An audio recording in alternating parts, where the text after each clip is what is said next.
Hello, hello. This is the Donbozos podcast, and welcome to our next episode. This episode is going to be a little bit longer because we did miss last week due to Jeremy and I having finals. But now we are back and ready. My name is Aiden, and I'm of course again joined by my co-host Jeremy. How are you doing tonight? Doing pretty good. Basically done with all my finals, just one more left. So yeah, just excited to finally be on break. It's been a Yes, while. same here, same here. Ready to grind out some more cards and then go to Presto Regional, man. That's what's good. Um, but yeah, we're gonna go ahead and jump straight to the episode because we do have lots to talk about. A lot of juicy stuff been going on these past couple of weeks, and really excited. This weekend we had two regionals. We're going to talk about those. But yeah, let's go ahead and head into our kind of what we're going to be going to this episode. We're going to have our local recap, and we're going to go ahead and talk about those two regionals that just happened, as well as MSI for League of Legends. And then we're going to go ahead and talk about the new mid-scope patch of a lot of item changes, a lot of reworking on how League wants to see their mythic items done. And of course, we're going to go ahead and talk about Valorant, America's VCT, and we're gonna end off the episode with the kind of a hot topic, Overwatch 2. And there's been a lot of developer drama and things like that. Some juicy content to talk about. I hope everyone is having a great week. And sorry that we missed last week, but we are back and ready to grind out some more podcast episodes. So, Jeremy, do you have anything else you'd like to say? I'm excited to get started again. It's been a while. All right, let's go ahead and get started with our local recap. Of course, local recap is our number one recurring segment where we talk about what locals we went to for TCGs, whether it be most likely mainly Pokemon, but Jeremy plays Yu-Gi-Oh as well as we have other guests like to play Digimon, Yu-Gi-Oh, things like that. So we're going to go ahead and jump into our local recap. Jeremy, what do we got? Yeah, so first regional will be last weekend. It will be my the Santa Clara Yu-Gi-Oh! Regionals. There was 380 people there, and I did pretty poorly. I went 2-3. Right before the event, I kind of switched my deck because like the two decks I had was really badly positioned in the meta, but it was fun. We met like a couple of people, like meet up with a lot of people. Like Jaden actually went. He actually showed up. That's crazy. Yeah. He was doing pretty well. I think he was 3-2. You can go 3-2, and then like you can get one. He could still get one more time, still top, but he was tired, so I think he just decided to go at like 3-2 record. Yeah. Yeah, that's pretty cool. The regional right in our hometown or home county of Santa Clara, which is pretty damn cool. We're gonna go ahead and go to our next week, which is going to be the challenge, the first ever challenge at Tofu's Trading, which is really good. I'm gonna pull up the Instagram post here. We post on Instagram. We haven't posted on Twitter, but that's okay because you can follow us both. You can follow both accounts. Jeremy, going first. That's gonna be cashing in your first ever Pokemon championship points. Which is pretty dang cool, and I would up going second. So we both topped. It was pretty fun, pretty competitive overall. A lot of our testing group was there, as well as some people who've gone to Worlds and things like that. Jeremy, you decided to play the double Zacian Gardevoir build, and I went ahead and played your Arcatina build with the shoes because I didn't have any of my decks on me because I came straight from a final and you convinced me to come join play the challenge and it was all worth it in the end. Again, shout out to Togus Trading for having us. And yeah, you want to explain how your run and how well you did? Yeah, so I went 4-0. My first round was against Julian, who was playing the Turbo Lost Box deck. He like it was super unlucky for him. He probably had like 4 energy or something. So like his turn was not it. His first turn, I think he just comfy once and passed turn. It was he got a really slow start, so I was able to just take advantage on Carnivore. Yeah, Cresselia just went crazy. Round two, I was against Chun, who was on the Lugia matchup. He wasn't super familiar with matchup, and he did play super well. I think he also bricked sort of hard because I remember his turn two play. I think he researched and then like he just didn't play any other card and just used Lugia V's first attack to just draw like 3 cards. So like after that, I was able to just set up a Gardevoir. He had a kind of slow start, which I don't think you can against the Gardevoir matchup since Zacian just takes so many prizes that like you eventually just get out tempoed. And round three was against Lost Tina. It was I don't I, yeah I think the mistake was he actually set up the instead of just leaving a Giratina V, he set up the Giratina V star. So I just was able to boss and got 3 prizes with his Zacian. And yeah, I think that's like a big mistake in the matchup. You just have to bench it and just wait for it and just have it sit on the bench.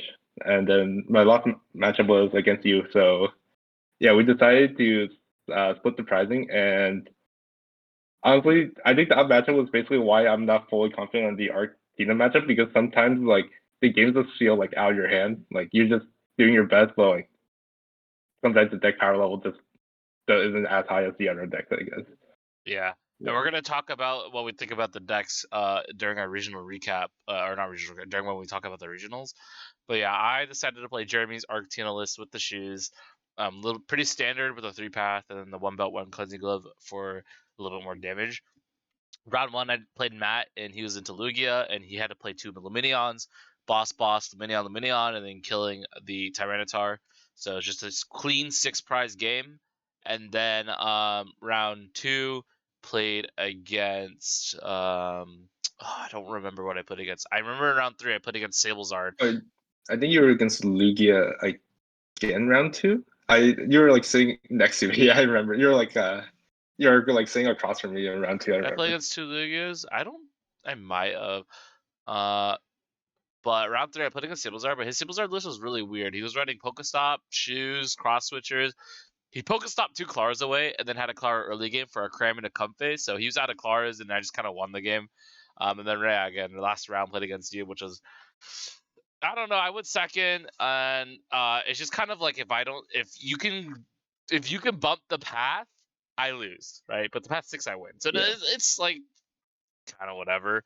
But yeah, that's and then continuing on with that's going to be this tournament here at Tofu's Trading. Thank you, Tofu's Trading. Again, go check them out in San Jose, California.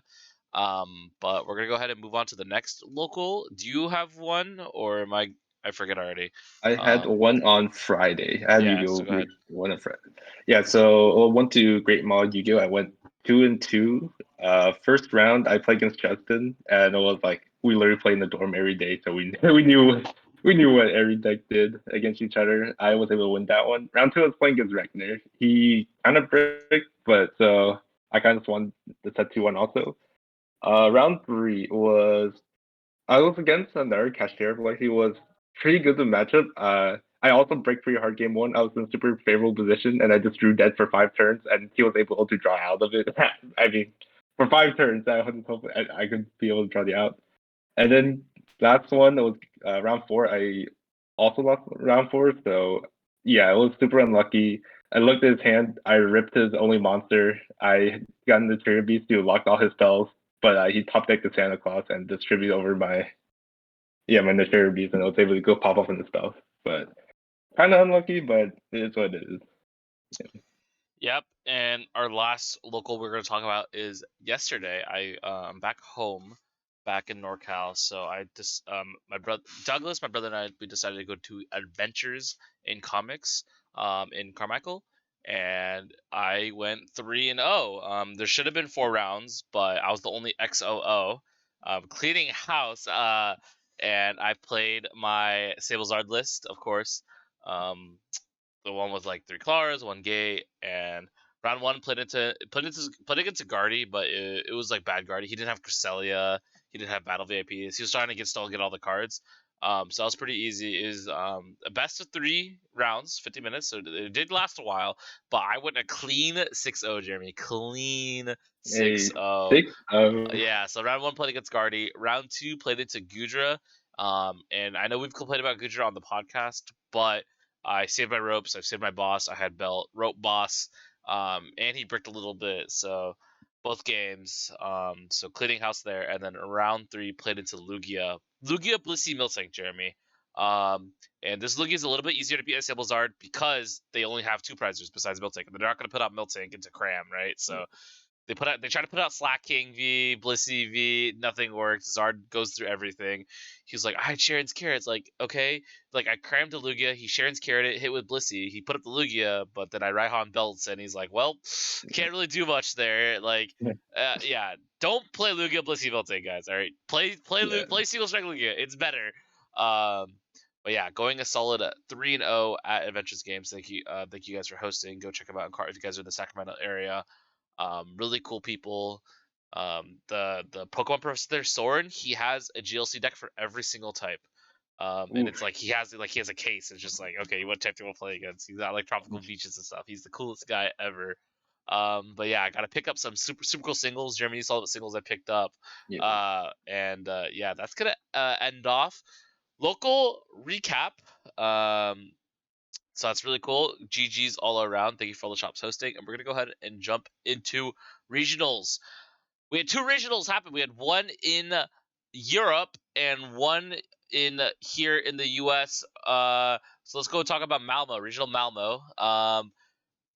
50% Mew top 8, Jeremy. That is crazy. I don't know how to feel about this. Did everyone just forget to put in their Drapion? Or is Mew actually good? Let's hear your thoughts first. Yeah, of course. I think View is a good deck, but I'm super surprised that's like half of top 8 here. I I I guess no one's on the JPON for this tournament. It's like super. I don't know. I I'm just don't too scared to play this know. deck. The judge is broken. Yeah, But more surprisingly, Meloetta Deoxys winning the tournament. Meloetta Deoxys, the list that everyone's been dogging on for so long. Oh, just play DT Mew. But they're still running the 2 judge. They got that one Roxanne, but hey, the Deoxys, you can't get crams. That's the number one thing. yeah. Was you just able to a lot of matches you just cyclically leap out into a Deoxys or just be typing with your Deoxys and you're just chilling in the lock block matchups, so you're less scared of the Drapions. But yeah, I'm still not. I don't think I'm even this. I don't think I'm still a fan of Deoxys build. I this is pretty promising. Because I think did everyone just cut Drapion? I need to see other deck lists. I need to see the other top 8 deck lists again. This happened literally today, so we don't have much update. Maybe we'll talk about it next week, or when we talk about meta during our Fresno week. But yeah, congratulations to Lassie or Lace. I don't know how to pronounce it on getting first at Malmo for around 500 players. Um, so yeah, 4 Mews, 3 Lost Box, and 1 Guardy. Guardy sneaking it in. But man, this is no Arctics at least. No Arctics, right? No Yeah, Arctics. But when we go talk to Hartford, we go to say Hartford, Meloetta Mew, first place again. again. Not even Mew, Meloetta Mew. What is going on here, Jeremy? What is going through your mind right now? I don't even know what's happening. What world we're back transfer back in time where like Veloz used that second format, I guess. I'm not sure. Like this one, I think this measure makes more sense with Lugia's in the top cut and more like Lost Box. I don't know. I'm so surprised that like I don't think Garver's been doing well in North America so far this season compared to like Europe. Yeah, no Guardian top 8. This is the second American regional in a row where Guardian does not make top 8. We got the one Arcturus sneaking in. This is probably the Dark Arcturus Espeon that more people have been picking Or up. But yeah, Rowan winning it all with the Meloetta Mew. I still don't know how to feel about this. I think we need to test it, Jeremy. I honestly think we need to test it. And we're gonna get around to testing it, and I'm gonna let the test group know that we gotta test it because it's not okay. It's not coincidence that they both win. yeah, Like Meloetta specifically, there's something these Deoxys players are sniffing, right? There's something that these yeah, people are like hoping on or something, but they tested it and they won a whole regional. And we can't notice that there's 2 Lugia Archeops in the top 3. And man, this is just crazy because I don't know how to feel. I'm not trying to lose to a Meloetta. Okay, that's the one deck I refuse to lose to. yeah. I'm not sure if the Meloetta's players even enjoy playing the deck. I just so many rounds you just break on the deck, it just feels super awful. But like, it'll be, I mean, when it goes off, it's just crazy, right? I guess like if you just you hit your Elisa Sparkles enough, it's like if you hit those Elisa Sparkles, probably like the highest like Yeah, power level deck in the format. but It's they're just running that 2 Elisa's 2 I don't know. I just feel like if you're not judging every turn, you're losing. I guess if you just hit the two elites early game, you're just like chilling. Like you're just so far ahead. You get like so many energies. You're just hitting from turn two. You're one time stuff. I guess it I makes guess sense. like You that's just just enough. never bench Meloetta into Lost Box. You put out the Deoxys, it gets crammed, and then you can retreat and start hitting with other things. Yeah, And then they're forced to Sableye it or Holucha. But Holucha's I don't know. This is crazy. Switch card, I guess. Yeah, I don't know. I think we need to test it. I think we do need to test it. It has merit. yeah, We'll let the test group know, but yeah, yeah, congratulations to Rowan taking it all on the Hartford Regional with 1,059 players. Huge win, and more data that we need to really prepare for the Fresno Regional in 2-3 weeks. So yeah, that's gonna do it for our short Pokemon section because we're gonna have a fat League of Legends section. I know we have a lot of League of Legends fans watching our podcast and they're a little bit disappointed, but now we're gonna have a very, very, very big talk on League of Legends. So Jeremy, let's go ahead and talk about MSI first. And let's just say MSI was a doozy. Um, we talked about the drawings after round one, how it's probably just gonna be in the lower bracket, LEC finals and LCS finals, and we did get that. So let's go ahead and talk about really quickly Mad Lions versus G2. Quick 3-0 by G2. Nothing too surprising there. I thought it was gonna be a little bit yeah, closer, but G2 just kind of smurfed it. Um, and Golden, yeah. yeah. So yeah, tell me thoughts on Mad Lions versus G2. I expected G2 to be Mad Lions. I just like feel like when like you're playing someone from the same region, it doesn't even matter what your form looks like. You're just like sometimes it doesn't matter. You just like beat them even though you're like maybe your form is worse or like you're during the patch is worse. You just for some reason just familiarity. Like their metas like of the series is completely different, so they probably scrim them like way more often than any other team. And I'm surprised they got 3-0 though, because I feel like Mad Lions, although they like got like 16 minutes by T1, a lot of their games aren't actually like they did like put in like fighting efforts and like they didn't look that bad. Other than the last game, I guess. Like they actually didn't look that bad against T1. So I'm surprised they got like 3-0 by G2 here. I thought they would at least like get a game off of them. Yeah, I'm gonna have to agree. And this honestly goes for Cloud9 versus Golden Guardians because I think Golden Guardians was the better international team. In my opinion, I Yeah, think they were a better international team. But the fact that they run into Cloud9, Cloud9 knows how Golden Guardians play. Cloud9 is good in the LCS, and they're the best in the LCS. They just kind of like just rolled Golden Guardians. But I think Golden Guardians would have had a better showing against Gen G, which is the next match we're going to talk about. Because Cloud9, I mean, we woke up for that, Jeremy, on the day of our yeah, final and it was horrible. Like yeah, Blabber through, Fudge through, and like the only person who played well was mid lane. And the draft was just horrible. And I, I just don't like you guys have to go back and watch it, but Blabber literally threw the game. And it I don't know, like yeah, Blabber picked the wrong junglers every single time. That's how it felt. Um yeah, like yeah. So Yeah, and then was and then and then game they did one? they did the whole game three Lee Sin, NA Lee Sin, and that didn't Yeah, work they out was like either.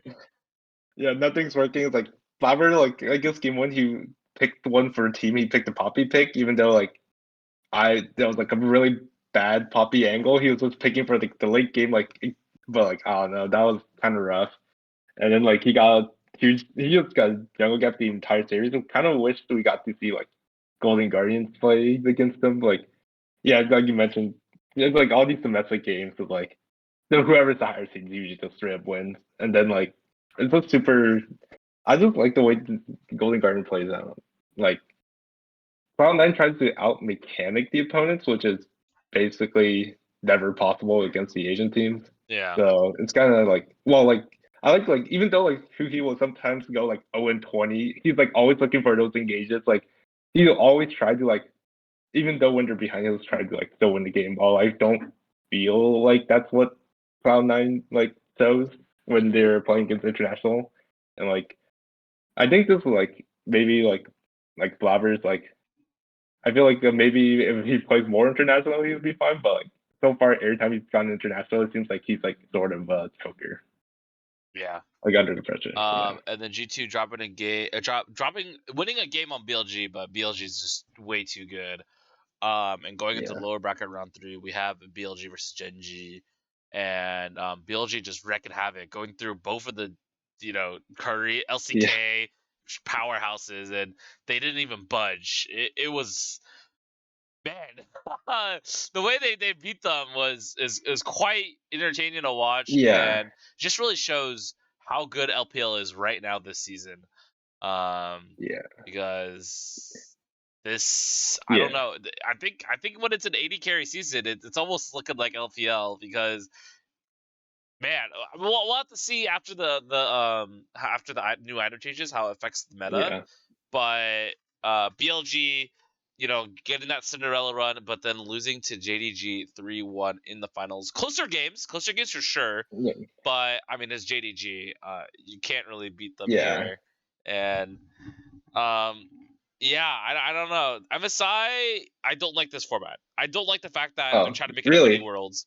I I I th- I I think I think the whole point of send one team for the midseason invitational, play round robin. I think that is a better format because the fact that we just saw a rewatch of finals of the regions like four different times here besides LCK, it was kind of boring.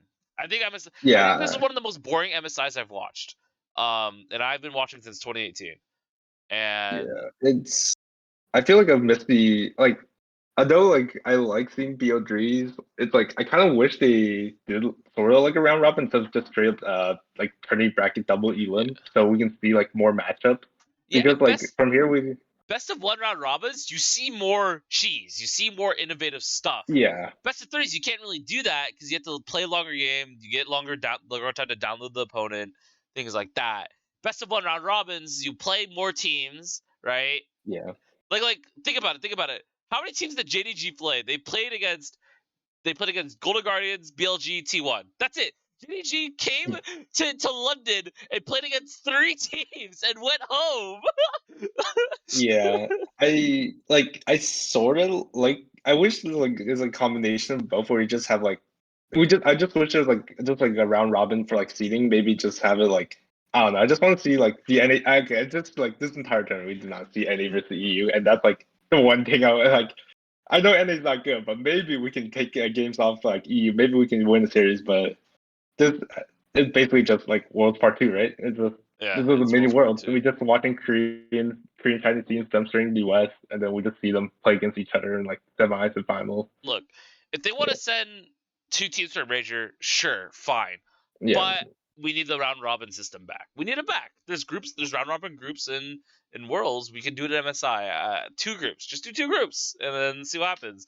I mean, of course, if we do 2 groups, the 4 that make it out is going to be LPL and LCK. But hey, we get to yeah. see more teams. The minor regions, from the play-in stage, get to play more games, right? Because yeah, I don't like this format at all. I don't like how they try to make it a mini worlds.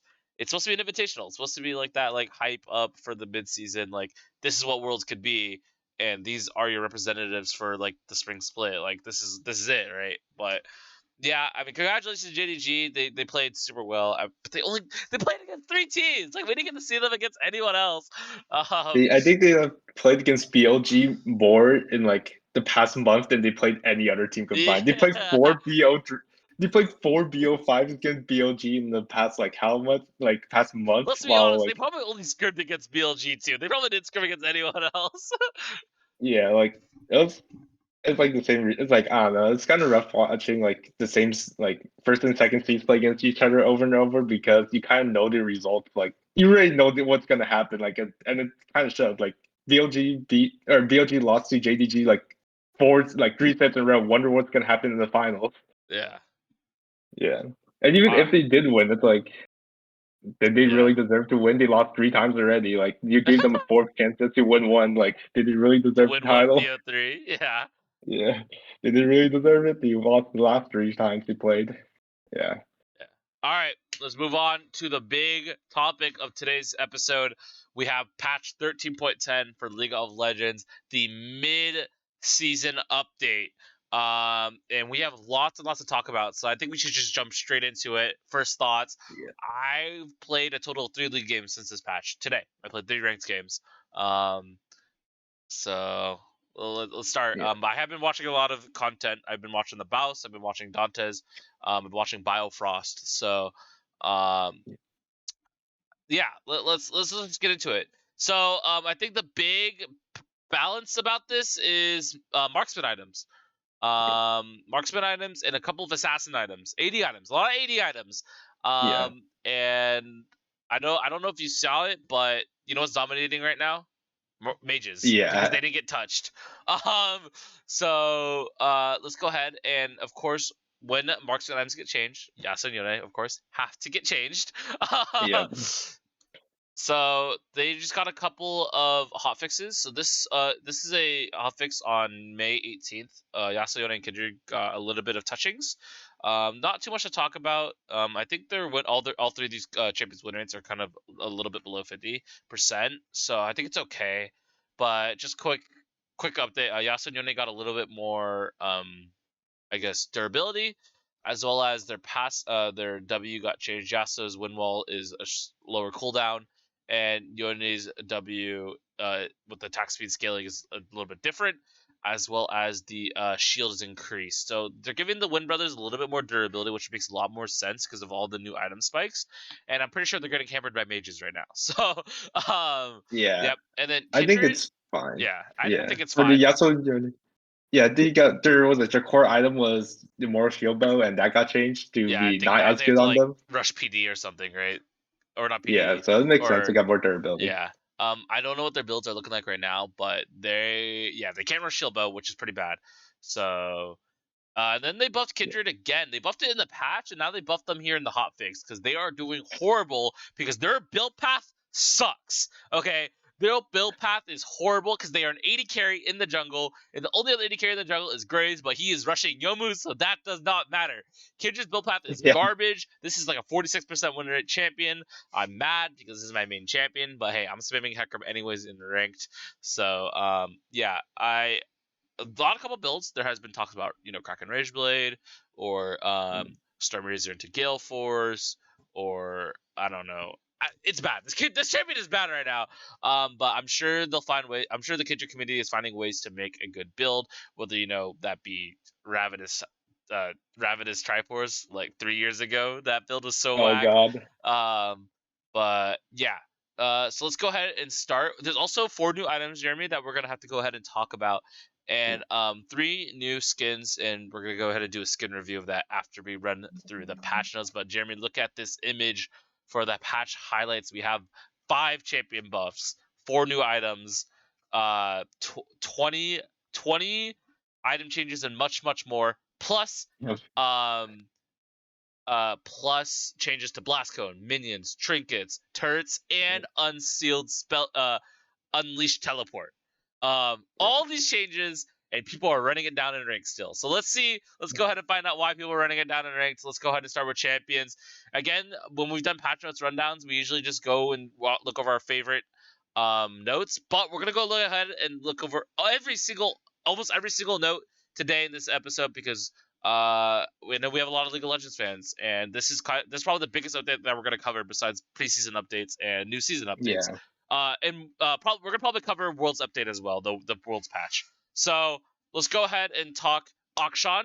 Passive AP ratio added to damage, shield decreased, Q AP ratio added to bonus movement speed. So they're adding AP ratios to Akshan. They added one to Kindred. This is because Yeah. of Rageblade.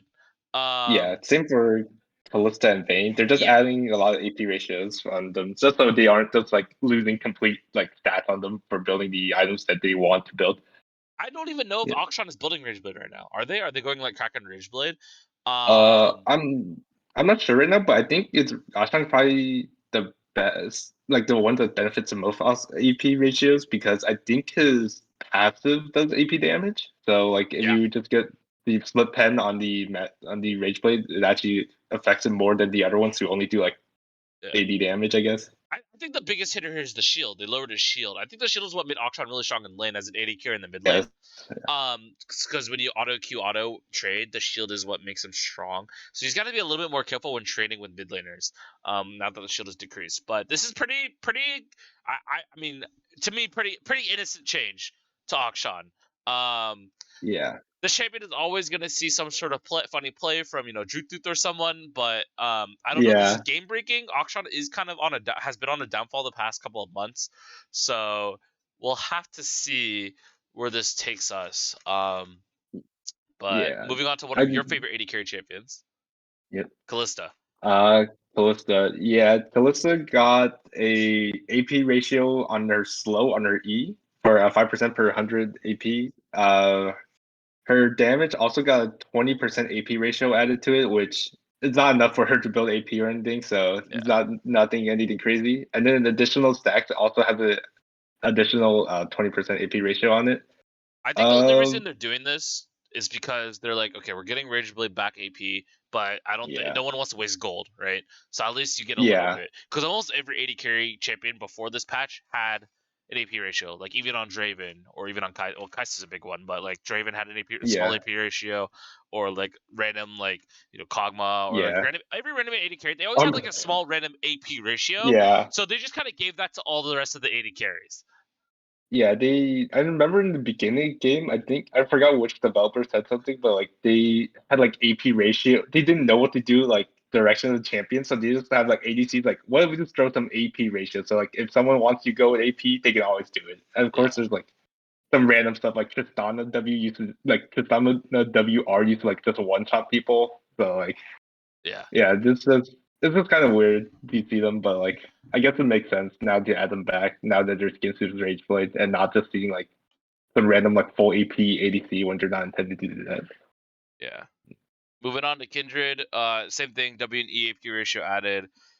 Doesn't matter. Ooh. I think Yeah, I think Kraken Gale Force is a better build path. yeah, So until they fix Rage Blade, until Kindred mains find some sort, I think Kraken PTA with Kraken, or PTA with Storm Razor into Gale Force is a better spike, better damage early. yeah, Kindreds have been saying Conquer Kraken Rage Blade, but yeah, that's just not good. I don't think it's good. I just don't think it's good. Maybe I'm wrong.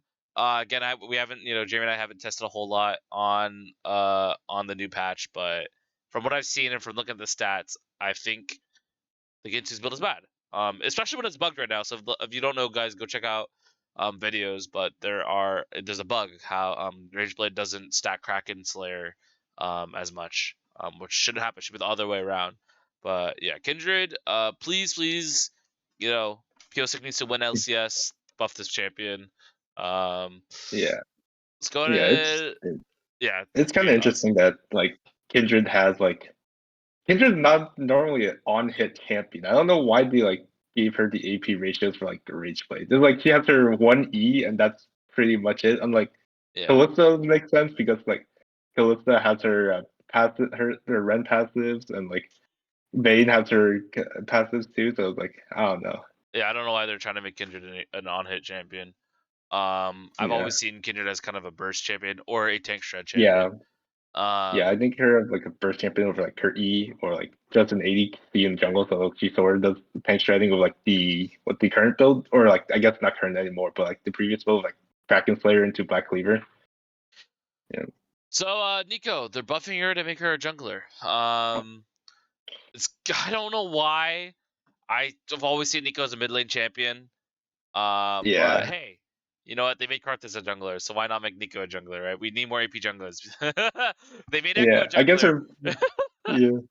I guess her passive's super fun as a jungler. You just have a minion walking up your lane, and like Yeah. I, her passive fits the jungle. Her W sort of fits jungle. I get, but like I don't know why they're trying to do this unless Hey, they're like, but you know what they're bringing back? They're bringing back that AP ratio on Pop Blossom. Remember when she first released? She had a 130% AP ratio on Pop Blossom.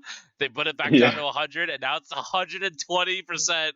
Um, hey, I'll definitely test her in the jungle. I hate the yeah, champion design. Her abilities are boring, but you know what? Transfer into minion sounds heckin' fun. So yeah, let's run it down, guys. Run it down on a yeah, minion. yeah. Um, This is even better too. The ult was actually her ult is a lot better than the old one because like she's no longer stun locked as hard. Her knockup is before she stun locks herself. So yeah. yeah, so I guess Much that's a cool easier change. it's harder for people to flash out and stuff. Yeah, All right, yeah, Vayne, small buff, QAP ratio added from Tumble, just more damage. The champion's still really weak, anyways. Her low yeah, range.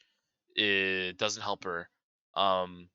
And things like Kaisa and stuff have lower range, but she has a lot more damage from far, as well as easier gap closer rather than a passive. You Yeah, get to run faster towards enemies. So yeah, it's a very small buff to Vayne. I don't think we'll see any play of her in pro, or see a yeah. I spike in uh ranked solo queue. Yeah, I don't think Vayne is. I mean, Vayne's like super conditional now to pick when you need like your opponent to be on Scion top, Sejuani jungle, tank support. Is like, yeah, I don't think Vayne's gonna see much play. Her design is very niche, at least for in pro play, and always pretty much terrible in solo queue play. Yeah, yeah. All right, items. Create item time. Crit Starting item. with Bloodthirster. So Bloodthirster, the biggest change is that you have more lifesteal in the passive Engorge while above 50% health, getting an additional 10 to 40 AD. This item is so broken. I don't know why they did this. This thing is so busted, okay? Like, most AD carries are going to be above 100% health, because if they're below 50% health, they're dead, right? So you're Yeah, just giving exactly. them more AD and more lifesteal. And that's it. They didn't change the cost. They didn't change the build path. They didn't change. Oh my! I don't know why they made this item a thing. But hey, you know what? Make any carry stronger, Yeah, because that's what we need right now.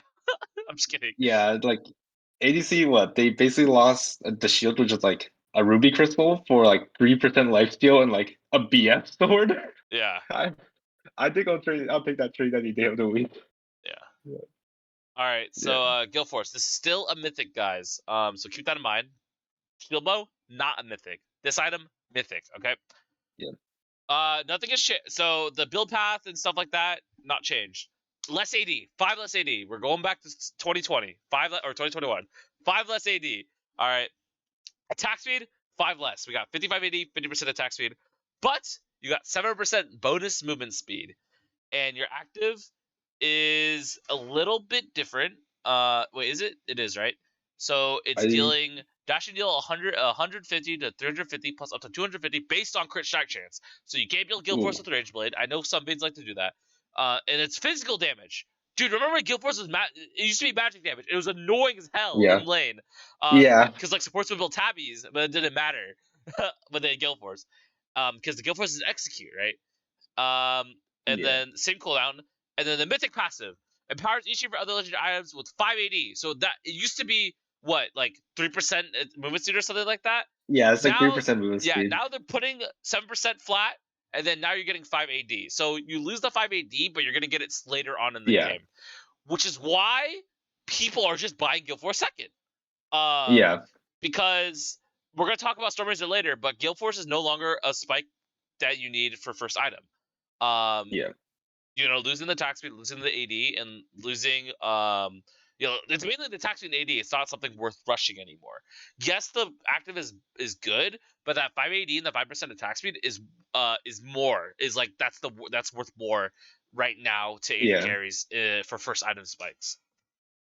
Yeah, I think it's good for game design because when AD carries first back and they just buy their like Gale Force and they just like if you're anything You behind if lost. you're You're just just dead. behind yeah if you walk close to Gale Force range you just one shot you so it's like Like, if you oh, made the oh, mistake of buying tier 2 boots before your mythic, you lost. yeah I think it's good that this is like a second item and it's like overall basically a buff since most Gale Force champs don't care too much for attack speed and you're by like second item you're slightly stronger because you have 4% movement speed and like after that you just get Yeah. more AD than the old Gale Force The so I thing think about it's good this, I that think the thing about Guild Force though yeah right now is, if your champion isn't naturally doing damage, you're not buying this yeah item because of upcoming. We're gonna talk about Infinity Edge. So this is gonna be good on champions, for example, Lit Kindred or other champions that already have natural damage. But for champions that need to get more damage out of their crits, like Jhin, it's gonna be difficult. yeah Yeah, Jhin I think is the biggest one. I mean, Jin's been bad the entire season, but yeah um, well, yeah new Storm Razors it's at least it now has a good first item instead of going just into IE now so we have our new mythic Ginsu's Rage, but this is a mythic, right? Um, yes yeah. because they made Kraken not a mythic, right? So, Yep. Gitsu's Rage Blade. So it is now mythic. It costs 600 more gold, 3,200 as per usual, and you are now getting 30 AD, 30 ability power. You 25% attack speed, and has unique passive. Attacks apply 30 damage on hit, and it converts your critical strike chance into 100 up to 150 more, which is not new to us. Basic attacks grant a stack of 8% attack speed up to 4 times, so that's up to 32%. A max stacks every third attack applies on hit effects twice. So we're go back to the old Rage Blade. It used to be 6 stacks, and now it's 4 stacks, which makes more sense because fights are faster than back then. And Yeah. the mythic passive is empowers each of your other legendary items with 5% armor pen and 6% magic pens. So kind of like what Sunder does. This item, a lot of people thought was going to be broken, right? And it Yeah. still is good. Besides the fact that I think just other items are better. This is kind of expensive for good suits. I'm not gonna lie, and I don't know, because you have to pair this with other items, right?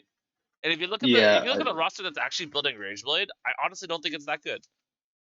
It's like basically just Cogmaw. That's like the only champ that like likes the changes compared to the old one. But like it's super rough going this first item because you don't get too much on hit damage and like you lose 20% like attack speed, which every Ginsu's champ just wants to stack full attack speed, right? Yeah, and I think this item would be better if we had Ginsu's champ in meta, but we don't have any Ginsu's champs in meta, right? So it's a little bit rough for them. Yeah. Maybe I don't know. Maybe Auction will break the meta off the buffs, but yeah, Ginsu's Rage Blade. Really, really excited for it becoming a mythic. Really disappointed because Yeah. Riot is terrible at balancing their champions. um, so Yeah. I feel I'm sure yeah. this will come up later this year. Something will happen, Yeah, I feel and this will come up. yeah, I feel like they need to buff the attack speed a little on this item. So like because this item every champ that build this item is trying to stack full attack speed. This Right. gives like 2 daggers worth of attack speed. Like Okay. it Well, just you're feels getting like you're not getting 25%, and if you're fully stacked, that's another 32. So you're getting 57%. yeah, but it's like that was basically what Fan Dancer gave you and like same attack speed for like way less cost, no? That's true. So it's That's like true. Band of Dancer did the same thing. yeah, yeah. I mean it Yeah. will eventually be good. Eventually Brad's gonna make this item like hopefully they'll make the item good. It'll be super bad if like one mythic just strip like one mythic or like one class of ADCs are straight just not playable. Like All I right. mean that's what's happening right now, I guess. Yeah. Yeah. Hearthbound Axe. They're just upping the cost a little bit, upping the AD a little bit. Because it is kind of bad building it. It feels kind of Yeah, bad it's building it. So yep. Hearthbound Axe yeah, getting more efficiency. It's nothing too big. yeah, I think it's like one of the worst feeling to buy this like these like probably one of the worst items to buy like right now before this. So glad we get the buff. All right, Mortal Shilbo, legendary, 400 less gold. 80 stays the same, crit check stays the same, life stays the same. They remove the attack speed, so we can no longer rush this. No one is rushing this anymore, thank goodness, because a lot of people were Yeah, worried that you could do Shield Bow Rush into Mythic Rush, and it would have been too broken. But hey, no attack speed means you're not rushing it. It's like kind of like yep. it's like kind of like Shield Bow, right? Or no, kind of like BT, where you build it third or fourth. Yeah, The thing is it going to be worth building Shield and BT in the same game, and then then you have to build GA anymore, right? We're going to experiment with that. yeah, So the passive is if you're to take damage that reduce you to below 30%, you gain a shield based off of level. If you take damage that reduce you below 30% of max health, you will gain the shield as well. And then another unique passive is when Lifeline is triggered, you gain 1535 AD for 8 seconds. This is nothing new. yep. And this is new Shilbo, legendary item. Jeremy, thoughts? I like that move to a legendary item instead of mythic because it felt super bad when you're like against an assassin, but you also need like Gale Force or something. So like you Yeah, couldn't build, you just had to like choose one. Like, do you want to get one shot by assassin or do you want to just like get hit by a point click CC and not be able to move out? yeah, Yeah, it's like I think it's super it's kind of awkward compared to like BT. This is like I guess this is like your equivalent to this is your defensive item compared to like BT's more of an offensive offensive. item Yeah, now. because they removed the So overshield, right, in BT. yeah, they removed the Yeah, overshield. So and then yeah, Shilbo with no attack is speed. Shilbo doesn't.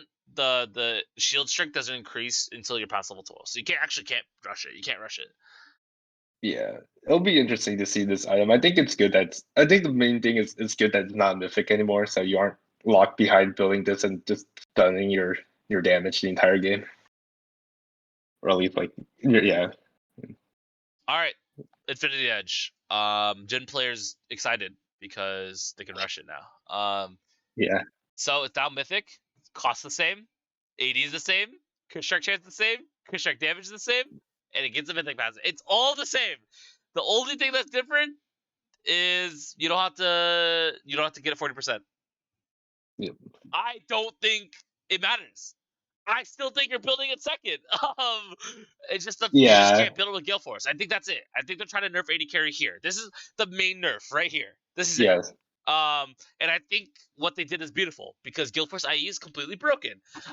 yep, But I don't know. This seems kind of weird because I don't think it changes much for champions that do build IE. yeah, Because all they're doing out of this is making it so AD carries just can't go Gale Force, and I like it. It's something small. They're not breaking Infinity Edge. They're not giving it any more. yeah, Champions who build IE are still going to continue to build IE, and they're still going to continue to build it second. Maybe besides Jin. yeah, Maybe besides Jin. yeah. It's I feel like yeah, this is like indirectly nerfing ADCs like by nerfing the other items and keeping IE basically the same. You're just basically sort of nerfing the ADCs, but like I think you can never go this item first. It feels kind of like I think I except feel for like you Jin. I never. think except for Jin. Yeah, but then like Storm Raven, like I feel like a lot of ADCs need some attack speed in their build. So like we're Yeah. just full rushing this just an 80 stat stick. You all your opponent once, they're all you like 20 times. Yeah. Like Maybe Dravens are going IE first, dude. yeah, you're just relying on that 20% crit just to hit the 35%. Yeah, I think this is I basically just the same. You always build the second item. Yeah. And I think this item change, this component change, is what is making Stormrazor broken. This one right Yep. here, Kerchi Shard. Same amount of gold, except they're doing AD instead of attack speed. But you Yep. still have the passive, the charged passive. I think this is what's breaking AD right now, in terms of Yeah. Stormrazor, because early game it's always going to be AD over attack speed. So Yep. Stormrazor before the mid scope was always supposed to be a rushable item, but we've never seen anyone build Stormrazor because you have to build stupid Kerchi Shard, and Yeah. Gale Force was just better. But now with the new Kerchi Shard as well as the new Stormrazor, this is what's making ADs good. And Yeah. I don't know. Well, first thoughts on Shard. Yeah. I think the shard changes makes it like makes it super good. Like I guess it didn't make any sense before. Why do you want like a dagger item, an attack speed item to build into like a burst item that like those two don't synergize with each other. One wants you attack for a long time, one wants you just attack them once. And like I think the AD change is like it is like similar to like just AD plus the on hit. This makes a lot more sense. And yeah, that does you want to see the burst when you build this item, you want to burst them, not weirdly attack them for a long time while only wanting to attack them once. Yeah. All right, let's move to the newest legendary item. I guess new-ish, Kraken Slayer. Yeah, 2,000 gold now, of course, because it's legendary now. Same, almost, pretty much the same, almost the same build path, except you have Noon Quiver. Oh yeah, so Noon Quiver is not a locked component now, right? So it's something you build. Attack yeah, speed or attack damage went down from 65 to 40, and attack speed went up from 25 to 30. Crit strike chance unchanged. Passive, instead of doing true damage, we're now doing AP damage. This makes sense. I like this Kraken change. I like yeah, now as a anti-tank item, if you're playing an IE champion, you can build a crit item as your anti-tank item. You no yeah, longer have to build something like Bork, right? You can yeah, build this, exactly. right? When you're playing a champion and you need anti-tank item, sometimes it feels horrible to build LDR. For example, like Kaisa, because then you're slowing down your E evolve. Now you have this, which will help Kaisa, like champions like Kaisa, like that they can build an anti-tank item that's not LDR or that's not a non-crit item like Bork or Wits End Yeah, or Cleaver. So I like what they did at Kraken. I get that people are trying to play Kraken. They're they gave Noonquiver this, so you can try to play Kraken Rageblade, but I still don't think that's as strong as something like Stormrazor into Gale Force or Stormrazor into IE. Yeah, I just like that. Yeah, I think you just nailed it. Where like we finally have an anti-tank item that doesn't just like that you can actually build. Like Bork gives you 0 crit.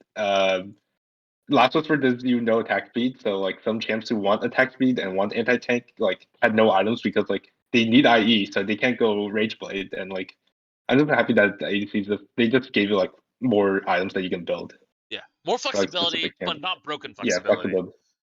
Yeah, they did nerf the item down quite a bit, and you lose a pickaxe for like half a dagger for stats. But then you still get your. The most important part about this item is the passive. Yeah. Yeah, Noonquiver plus Recurve is also a nice build path, which is why some people are trying to rush it. But I think Stormrazor. yeah, We're gonna get into Storm. I'm gonna rant about Stormrazor because I think what they did to the item was stupid. yeah, But yeah. Scimitar up in the MR. This thing has been useless for so long. I yeah, don't think 10 MR is going to change much. But hey, it's something that you could think about building. But I think what's in is still a better buy. yeah, So yeah, yeah. It's no one buys this item for the MR. No one buys this for the MR.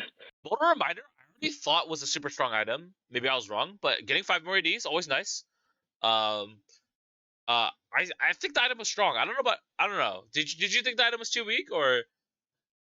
I don't think the item was too weak. I think it was because of how the meta is, LDR was necessary. So like no one just built this item because like you don't need 2 armor pen items. Yeah, but So now I that we have don't new think it was. Kraken, maybe. Yeah, yeah, maybe. Yeah, I don't think this item was too weak. I think it was more like LDR was too necessary like every single game. So no, Yeah, I guess like I just don't. read the data like as just being weak and not that being broken. I guess that's what I they're also doing. think Grievous is useless unless you're playing support. So Yeah, I think Grievous is just too broken. The Grievous support items are just too good. So like, there's no reason to buy them in ADC. You're kind of just wasting gold.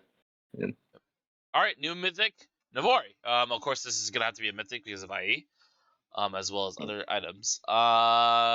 Pretty much everything is unchanged. Attacks reduced on ultimate clause by 12%. So you no longer have to have the crit. You no longer because what it was is critting would reduce, right? But now it's yeah. anything. Your Yep. abilities deal up to 20% chance based on crit, and your legendaries get 5 ability haste. Xayah is still gonna be so strong. I don't know why they decided to make it so you don't have to crit, but hey, you know what? Maybe IE or Gale Force is better, but I still think this is gonna be really strong on champions like Xayah, and Kaisa. But Yeah. Kaisa and Xayah are still gonna be strong because this item still exists. And yeah, Yeah. what are your thoughts I'm on just this? happy that. Yeah, I'm just happy that these are like the new mythics instead of the old ones. Instead of having like Steel Bow Kraken, we have IE, Navoris, and Yeah, Rageblade. I like the fact that every mythic is offensive with Yeah. in their unique ways. Yeah. For assassins, all 3 of their mythics were offensive in their own ways, right? Before with 80 carry, it's like, do you want to be full offensive? You buy Kraken. You want to be offensive with some peel? You buy Gale Force. You want to be fully defensive? You buy Shield Bow. But now it's like Yeah. every single mythic you're buying is offensive because that's 80 carry. You need to be the one doing damage. Yeah, I also like that. It's like more item diversity because before it was like, all right, which first mythic I buy? Shield Bow, was it Shield Bow, Gale Force, Kraken. or what was it last? Kraken. Kraken? And now it's like, what second mythic am I gonna buy? Divorce, Rage Blade, or IE? Like you can't build one. Or So PV. basically, yeah, it's like so basically you just have more. You just diverse build paths instead of always having like one of the 3 items for like your first 3 item slots. So I'm just happy that you can actually build items again and not like stick with the same items over and over, I guess. But, Yep. yeah, So Noonquiver, same thing. You're not item locked. PD. that's good. Yeah. Up PD by 200. New recipe and 200 gold for 5% more attack speed, Jeremy. Uh, Not worth it in my opinion. Definitely not worth. Not worth I it. think I think this item is now useless. I think what made PD strong was it's so cheap for the stats it gave. When they gave PD yeah. ADE like a long time ago, it was really good. Now it's not worth it. Yeah. It's so worth it just to save an extra 200 gold to go ahead and buy something like Shilbo or buy something like I don't know RC or something. The fact that you're paying an extra 200 gold to get a later spike for 5% attack speed. Because PD, you already get so much attack speed anyways, and Yeah, I just don't know. I don't think it's yeah, worth it buying this item anymore. yeah. I remember before they put the longswords into the build, like when it was just pure like attack speed. No one built the item because like you get so much attack speed already. You just need AD. So it's like paying 200 more gold for even more attack speed. Like it's not even like good attack speed ratio. You get 5% for 200 gold. That's not even good. Yeah, So like it's not. this is items overall nerfed. Like I maybe it's still viable, but like it's definitely weaker than it was before. Yeah, maybe people need the move speed or whatever, which would make sense, but Yeah, I don't think it's worth it. Rage yeah, Knife. So I think the only item that builds into Rage Knife is Rage Blade. So they're just making this more of a yeah, an item to build earlier. It's 1200 gold yeah, now. Attacks you 25%. You get 20 magic damage on hit, and you get 5% attack stack up to 3 times. So this is good because you still build a cloak out of Rage Blade, but now you can still crit in the early game when you buy Rage Knife. You're doing more on hit damage. You get more attack speed. I think this item is good. yeah, But it's going into Rage Blade, which is not, or it's going into Rage Blade, which is not good. yeah. I just like the design a lot more because previously sometimes you don't want to even build a rage knife. Like you just do less damage because you did more damage by critting when you had like Yeah, so you build like zero. 2 daggers. Yeah, just build 2 daggers and like a crit cloak instead of building the actual rage knife. So I guess this makes it more valuable and you don't feel bad for upgrading your item switch. It Yep. didn't make sense before. Yeah, RC. I'm kind of surprised they touched the item, but let's read. It's 500 gold now, Jeremy. Jeremy, they're killing our ZEAL items. The whole point of them, they're supposed to be cheap and worth it to yeah, buy as a third item. You're yeah, getting 30 AD, 20% less attack speed, and your energized attacks deal 120 bonus magic damage. Energized attacks gain up to 35% attack range. Your energized attacks apply 60 140 bonus magic damage. Addition, get up to 35% yeah, bonus attack range. So less damage early, more damage later. Same thing. You're getting less attack speed. See, this is where I hate it. I built Rage Blade, or I built Rapid Fire Cannon on AD when I already had enough damage and I just wanted more rage. yeah. I let Now, me. now they're trying to make it like what, a second item spike. This is not. They're killing our ZEAL items, man. They're killing our ZEAL items. I yeah, I think it makes sense for rapid fire to have more AD because of, like I guess like every curse item makes sense where it's like an AD item Yeah, instead of attack speed item. yeah, The only problem is like every AD they get increasing the ZEAL item prices. Now ADCs can't even reach their 3 items anymore. Just all their items are so expensive now. yeah. Yeah, Longsword plus ZEAL plus Kerchies plus 850 gold. That's kind of expensive because what it used to be, ZEAL plus Kerchies plus 700 gold or something like that. yeah, Um, well, yeah. yeah. 500 let's go, right? Again, Yeah, PD and so like Rapid Fire. Maybe if you're like Giga Head, Rapid Fire will make it so it's easier for you to get picks and stuff. Not worth it. I still don't think it's worth it. I'd rather go like what, like Stormrazor into IE into BT. Like that just sounds way better in my yeah, mind. Because yeah. They like yeah, because you just bring Alacrity. I think more people are gonna bring Alacrity now instead of Bloodline. I know a lot of like Jinx and stuff bring Bloodline. Maybe it's time to go back oh to yeah. Alacrity because then you could just build Shilbo or BT's third now. So Yeah, I think actually that makes a lot. I feel like whenever you play Alacrity, your early game damage is so much higher than you playing Bloodline because Bloodline takes so long to stack up, and you yeah, start at like you need like 20 stacks instead of the 15, and you don't have base life steal on like Alacrity. They just give you a base like attack speed. yeah. So I skip out on Zeo items, go Alacrity, and build and, like doing like bring Bloodline. Yeah, We're going recurve bow. I think this is an absolute awful change. 700 gold, dagger, or dagger plus 400, attack speed lowered, and it's from 15 physical to 15 magic. I think this is a horrible change. You're losing 10% attack speed for 300 gold, and I think woohoo, you're doing that's magic yeah, now. Like, well, like, dude, I don't know. I get it. I get it. Recurve bow is being built earlier. It should be less gold. More bang for your buck early game. I yeah. just don't think it's that good. I think the gold value is slightly better because I think like 300 gold is 12% attack speed, but Yeah. and I just it just feels weird when you pay 700 gold for like you're paying basically 400 more gold for 3% attack speed. It just feels like kind of it's like the old like Rage Knight thing where it just doesn't feel good to build. Like and the like was it the little hammer that built into like Wit's End? Or I forgot what Uh, the the axe, the attack, yeah, the axe, yeah. the Hearthbound The axe. attack, yeah, that is like it feels like that where it's like you're just building an item just because it's in a build path, but like you feel zero spike from building it anymore. Yeah. Yeah. Let's move on to Runin's because I think they did Runin's justice.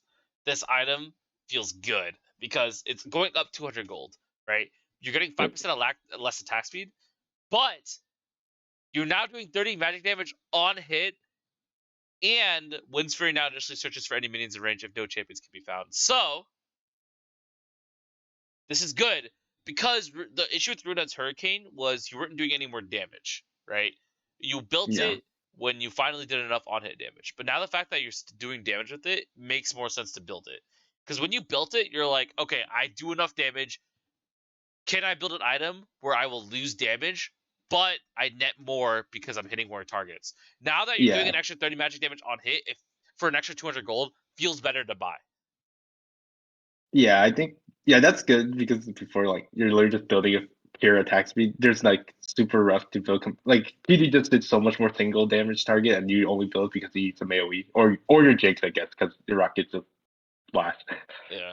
Yeah, yeah. So the only ZEAL item that's gonna be buildable because I hate RC and PD. I'm never building that. Um, I think RFC is like playable like mainly only just like Caitlyn and Draven. No, I don't think anyone else wants to like get one big auto Kindred. and not auto for. Oh yeah, and can yeah. It's I think it's a design change. It's like real items are so weird now. I'll have to like see all of them at the same time to like just Yeah. see which ones are actually buildable in which situation. Instead of before you kind of just shows like I want extra range, I want single target damage, or I want like AoE damage, you know? All right, now let's go over the most disappointing ZEAL item to come. It's not even a ZEAL item anymore. Static Shiv. The fact it's not a ZEAL item makes me cringe. But total cost Ooh, is 3,000 gold. Noon Quiver, Cloak of Agility plus Kerchies, and 400 gold. You get 45 AD, 25% attack speed, and you get the shock. Just, that's it's so basically bad. doesn't It's add so bad. anything. The Well, song's always bad. dude, this item is bad. I don't know why people were gushing over it because cool, the item is cool, right? Yeah, But it is every one of the other most fun 80 items, item I guess. for is worth way more to build than static. You're paying 3,000 gold for 45 ED and 25% attack speed because let's be honest, the Shiv passive doesn't matter. The shift there, like I guess the only one that matters on is like the Yasuo on Yasuo because every other ADC does not give a care about these shifts. You just like all attack the minions twice and they're all dead anyway. Yeah, So I guess like and like if we yeah, compare this to like the next item which is coming up, Storm Razor, this thing is useless. yeah, yeah. Compared to the next item, but like this item, why is it so expensive? Why is every AD item so expensive now? Everything's Yeah. like 3K gold. What are they doing? They just can't afford these items anymore. All right, this is the big one. Storm Razor. They made this thing so incredibly broken. I don't know. So it's 3,000 gold. It's New Quiver plus Cloak plus Kerchies plus 400 gold. You get 10 more AD, and you still get the passive. Yeah, So instead of slowing, you're getting move speed now, right? Which is arguably yep. better. For Um, ADCs, it's yeah, definitely better. for ACs, it's arguably better because every time you're getting engaged, they have movement abilities anyway, so the movement speed is better than slow, right? When Vi's charging at Yeah, you, it doesn't matter if she's slow or not. But if you had the extra attack speed from your auto, it's good. This item is not balanced. Okay, this thing, yeah, I don't know why they did this. Obviously, I do know why because they don't want 80s rushing mythic anymore. But yeah. the fact that they made it this strong, it really just doesn't make sense to me. But hey, maybe this makes 80 carry feel a lot better to play, right? Because it makes sense now, right? They're giving the movement speed, but the fact that they give this movement speed almost nets that. It almost makes it feel like they don't want anyone building Guild Force anymore. Yeah, they took the now when you want movement speed, you aren't just locked onto Gale Force. You can just build this item instead. Yeah, But you just build this item this instead, item's and then now you're doing more damage yeah, with Navori or Infinity Edge. yep, yeah. As I said, before no one built this item because I gave 45 AD. Now this like item gives 55, which is like the That's same AD crazy. stats as every. It basically gives the same AD as like every other AD item now. So it's like So now so you see the passive. It's like it's you, good. Yeah. you're paying 300 more for 10 AD and for a movement speed buff. This thing goes crazy. This thing is crazy. Yeah. um Yeah. yeah. Collector. 6 more lethality. I think this is good for people who want to build collector. Um Yeah. what's really weird is collector has always been one of those items where you either build it second or none or don't build it at Yep. all. Yeah. Yeah. So now the Because LDR is just broken. well, it's also not worth lethality is just not worth it later, right? Yep. Yeah. But it's a little bit weird now that you're building mythic second. So Mhm. I don't know. Maybe you do like collector first on Draven or some other Or like, champions, but I don't think this item is going to be built as often anymore. I could see it being. I could see Samira going collector to IE. I could see it. Are they going to do it? yeah. Probably not. Samir's a little bit of a weird spot. I've heard BT Yeah. rush. I've heard shield bow rush because she doesn't really need a attack speed. He Um, needs to survive. yeah. So I don't think this item is gonna be built as much, but it's still a niche item to have, and it's still a cool item that ADers can have in their arsenal. Yeah. I think ADCs should have like a lethality item for like I guess like the Jins, the Dravens, the like MF, and like if you want to go like lethality Caitlyn or something, I think it's good to have like this item be stronger because before by the time you finish collector, most of the time like LDR is doing the same amount of damage. So you're basically getting the Dark Spike and that's pretty much it. So like there's basically no reason to complete the item before. Oh yeah, do we want to talk about how garbage Zeal is now? Oh, This thing is garbage. Don't build this, guys. what am I Zeal looking at? items are garbage. They nerfed everything, made it cost more gold. That's it. They nerfed it and they made it cost more. Oh my god. Don't build. And they removed the passive? This is the least efficient 80 item, bro. This thing This is is the new hardcore garbage. axe. This is the new hardcore axe, dude. You Yeah, just see this this thing item, is you just want to garbage. avoid it. I cringe seeing someone in this. Now I'm gonna cringe seeing a Zeal inventory compared to Hearthfire Axe. Every time I see a Hearthfire Axe in inventory, I cringe. Now I'm gonna cringe seeing Zeal in inventory. I don't know why they did this. Why? Oh, what are they doing? Oh my god! What did they actually just merged Zeal? This item's so. What's the point of doing this? Like, just actually just build the axe. Like, You and know I don't why, even like bro? the It's axe. because the Felius Yeah, would sit on Zeal the entire game, dude. yeah. All Yeah. right. Let's go into assassin items. I don't think this matters because assassin's kind of blow right now, but let's just get into it. So Dustblade is still a mythic. Your spells deal up to an additional 50% bonus damage based on target's missing health. This is good, but Yep. I'd rather have the invisibility than this. Um, when a champion dies, you have damage within the past 2 seconds. You become invisible. When a champion you have damage in the past 2 seconds dies, you become untargetable. The effect does not destroy incoming missiles and breaks upon taking any action that would normally exit stealth. So no more invisibility, but we are doing more damage instead of like that one burst of like damage with the auto attack. Yeah, the one Storm Razor auto. Yeah, the one Storm Razor auto that has the 15-second cooldown. I don't think this Yeah. is that good. You can still get hit by skill shots, and now you're not invisible. Yes, you'll be doing more damage, but I feel like as an assassin, if you're not one-shotting, you're not one-shotting. Yeah. The thing is, it's like if you're the reason you built this item was for the invisibility. Like, Yeah, so like because it's kind of just took out the reason building it. I think Prowler's Claw and Eclipse just net more damage. The whole Yeah, reason you built definitely. Dustblade was for invisibility and ability haste. Yeah, that's pretty much the only reason. Yeah, the other two just did more damage. Like just better statistics in it. So Yeah, like just literally just for the invisibility. So they kind of like I don't yeah. know. And I don't Maybe think the anyone numbers was are better than this broken. compared to Yomu's. Oh yeah. All right, Prowler's Yeah. Claw. Mythic and the Legendary costs 100 gold less. Dude. No one's building this Oh either. You god. see how many stats Oh this game? god. Yeah. Oh No one's god. building. What am I looking Okay. at? What am I You're looking at? 100 gold less, but you're losing 580, 5 ability haste, 3 lethality, and you get a new passive after dash sibling or exiting stealth. Your next attack on every champion deals a bit more damage. If though there's melee, the attack also slows. So new Dustblade. Dude, just run sudden impact and build a different lethality item. That's what I'm getting out of this, all right? That's exactly what I'm Yeah. getting out of this.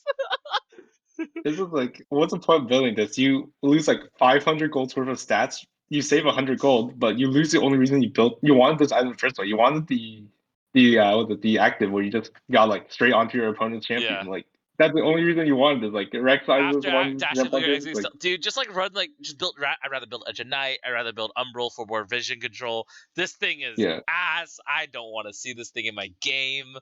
Hey, maybe we're wrong, but dude, we're losing 5 AD, 5 abilities, and 3 lethality. That is not worth it just so you can do an extra what, like 200, 300 damage. yeah. I'll just do these 200 damage if I can get on them. I guess. Can't wait to not get on the enemy champions and do my extra 200 damage now. All right, let's go to the probably the best assassin item in the game right now, Yomu's Ghostblade, or as you know my friends called it in high school, Yo Mama's Ghostblade. All right, it's a mythic tier now. It costs 100 more gold. Hey, look, it stole Pilot's Claw stats. We Yo, got 60, we got 55 to 60 AD, 15 to 20 ability haste, and the Wraith Step active is now 25% bonus movement speed instead of 20%. Passive, moving generates shards up to 100 for each stack, gaining 0.4 movement speed, up to maximum of 40 movement speed. At maximum oh my stats, god. gain 8 to 20 lethality. These stats reset 3 seconds after dealing damage to the enemy champion. This is literally just better Prowler's Claw, better Dustblade. And Yeah, your Mythic passive is guaranteeing all your items seven. 7 AD. 780. Wait, you get 780 on Mystic Passive too after This thing is broken. I don't know what type of crack they were smoking. I don't know why it's only 3100. It should be like 32 or 3400, like the other mythic items. This thing is so Yeah, insane.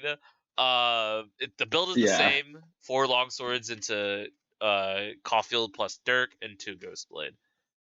yeah, yeah. This item is just insane. Like, they took out all like the other two item stats you just give into one Yomi. All other powers. Oh man. Yeah, You know what they really said? You know what assassins needed more movement speed and and not getting punished for yeah, having movement speed. yeah. Uh, okay. Well, I don't know what Rad's thinking on this one. Yeah, support item changes. This is a big one. Support is probably one of the better roles to play. Yeah, Abyssal Mask, minus 600 gold, dude. They want this item to be played. They want this item. Hey, let's make this item rushable. So you're losing 250 health. You're gaining 20 MR. And the new passive is every champion within 550 units of you become cursed, reducing the magic resistance by 5, cap the reduction of 25, gain 9 bonus magic resistance per cursed enemy. I think this is a really good change. I think this change is beautiful. It's less yeah, tanky, but it's less gold, but you get more MR. So it almost feels like an item worth rushing second when you have yeah, an AP jungler or you're roaming mid a lot that's AP. But this makes champions that deal AP more annoying, like Nautilus and Amumu. yeah. I think it's an overall good change. I feel like whenever we had like an older Abyssal Mask was similar to the one that we just lost. It's like I don't the Eternity passive is so broken on these like melee tanky champions. They just heal so much and I don't know. I think it's good that they moved the HP stat to MR instead of just like what are they doing on the Alice mid right now? We're just like, all right, we're just gonna build this item because this item just you're just so tanky against everyone. They just made it so that you're only getting defensive against magic resistance and not just AD. So Yeah, I think it's more specific, which is good because like I don't think MRs items have that much compared to like the AD. I like Thornmails and stuff. While we have like 2 MR items the entire game, I think. I agree. So good to have like another one, I guess. All right, Ardent Sensor. I like the idea of this item, but it's been overlooked. Supports have been more of a pocket rather than a buffer for enchanters at least. They've been there for peel and pocketing. Yeah, So Ardent Sensor total cost went from 2300 to 2100, and you from 60 ability power to 35 ability power, and your base energy regen is from 100% to 75%. But the new you're getting 5% movement speed. And the unique passive, healing or shielding ally, enhances you both for 6 seconds, granting your attacks 10 to 30% bonus attack speed and 5 to 20 magic damage on hit. And it's now healing or shielding another ally for you both seconds, granting you your attacks 15 to 30% and 15 to 30. So you're getting less ability power, less mana regen, you're getting movement speed, and your allies doing more damage. I think this is overall a better item. I don't think the AP Yeah. really mattered, to be honest. You're if the AP mattered, you've been a mid lane champ, not a support champ. I think this is really good for the item. Maybe you'll see it built more. Yeah. But I still think it's worse than Putrefier and or like a Redemption second. Yeah.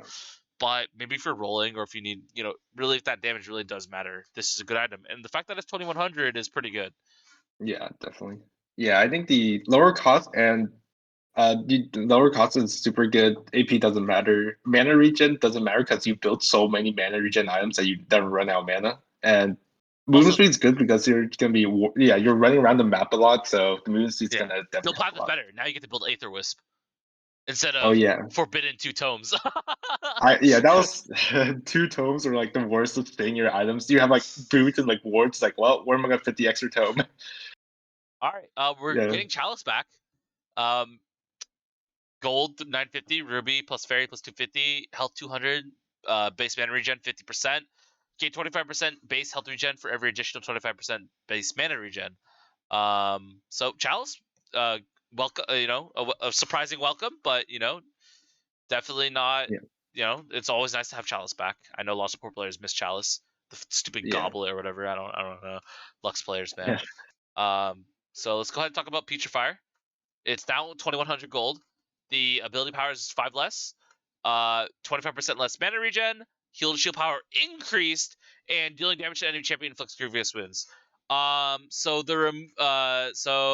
better item.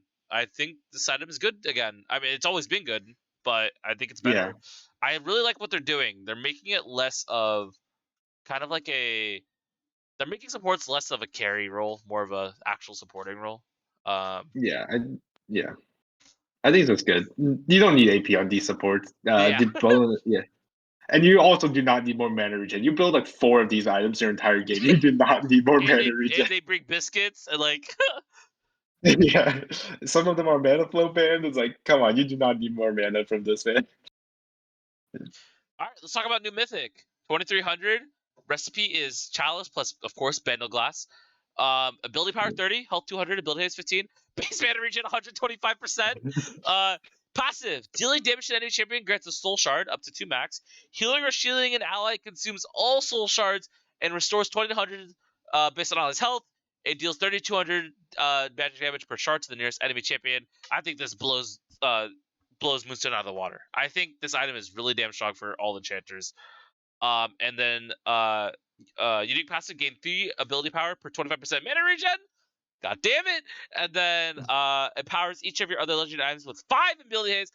This blows Moonstone out of the water. I don't even know if Moonstone's getting changed, but this item is really strong. Yeah, I feel like basically anytime your support's not AFK, like actually just hitting the enemy champions, this is just better. So unless you're a complete bot, this looks better than the Moonstone right now. Yeah, and this will show more, I guess more skill out of support players because Yeah, the number one issue about enchanters is they don't know how to play lane or they don't know how to walk up or yeah, position in the mid game. This will show people building this item will show who's truly better at support on yeah, enchanters. Oh, dude, Tarek's gonna yeah. be so good with this thing, bro. It's like the meme, right? Never ask your enchanter support why they have a 96% win rate on Rengar. All right, Because yeah, let's go with Even Shroud. Less gold, still a mythic. Everything is pretty much unchanged besides the passive. Becoming affected by or applying an immobilizing or grounding effect ooh, to or from an enemy champion affects them and all champions within 600 units of you with oh, Repent, increasing the damage they take by 10% for 5 seconds. And your other legendary items grant you 5 armor and 5 mattresses. What do you think? yeah. This looks. I mean, looks like a straight buff, right? This item seems kind of insane now. Yeah. Before it was rarely built, but I feel like this item should be built. I mean, it's always awkward to build this over like Locket because Locket just provided so much more value for your ACs. Yeah. I can But just imagine maybe Tank Jungle is doing Sunfire to Even Shroud right now. It's so cheap. It's 2300. Yeah, 20 these support items are, yeah, these are so cheap. You can actually just buy the thing, like not even farming a camp probably. Yeah. Yeah. Yeah. All right, let's go mandate. Um, Yep. is this still a mythic? No, it's not, right? It is This is still mythic, legendary. yeah. No, it's legendary. Trail mana It's a has shifted legend. down to a Oh yeah, legendary oh, tier it's always item. been, yeah. Yeah. So you're losing the health. You're getting more ability power, and the passive is now abilities that slow or mobilize a champion deal 30 to 75 bonus magic damage and marks them for 4 seconds. Ally champion damage detonates that mark, dealing additional damage and granting you both movement speed. Yep. Pretty cool. I think this will be pretty decent item to build second after your mythic. If you're playing, I think it's more of an aggressive item. So if you want Yeah. to build more supportive and defensive, or more enchanter, you build ardent censor, or you build Putrefier. But if you're, say, a Moo and you go even shroud into Mandate, this would be really strong. Of course, they're removing the health, making it less tanky. But Yeah. overall, I think this item is a little bit better. And the fact that this thing used to be useless because of the mythic, and now it's a legendary, Yeah. makes this a So lot more kind of like, ooh, can I buy this item in this game?